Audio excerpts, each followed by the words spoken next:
जियागुड़े का slaughter house बंद हो जाने से काफी मुश्किलात का सामना करना पड़ रहा था। इसको लेकर जियागुड़े के चेयरमैन और दीगर अफराद ने मजलिस पार्टी को वाकिफ करवाया, जिस पर सदर मजलिस बैरिस्टर असदुद्दीन अवैसी की हिदायत पर रुकने असम्बली हल्के कारवान कौसर मोइनुद्दीन ने कमिश्नर बल्दिया से कामयाब नुमाइंदगी की, जिस पर कमिश्नर बल्दिया ने रुकने असम्बली को तयक़ुन दिया कि स्लॉटर हाउस को खोल दिया जाएगा। मॉडर्न स्लॉटर हाउस की भी नुमाइंदगी की और तामीरी कामों को भी जल्द मुकम्मल कर लेने का कमिश्नर बल्दिया ने तयक़ुन दिया। इस मौके पर रुकने असम्बली के हमरा जमीयतुल कुरैश के फेरोज के अलावा और भी दीगर लोग मौजूद थे।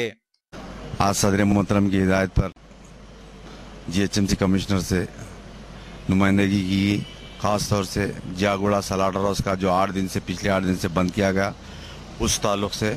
जियागुड़ा स्लॉटर हाउस के तमाम ज़िम्मेदार हज़रात के साथ में और चेयरमैन साहब और दीगर के साथ में कमिश्नर बल्दिया से मुलाकात की गई और वहाँ के तमाम तफसीलात बताए गए,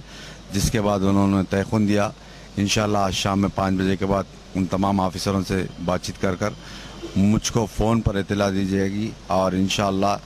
1-2 दिन के अंदर स्लॉटर हाउस को फिर खोल देने का तयक़ुन दिया गया। इंशाअल्लाह उन तमाम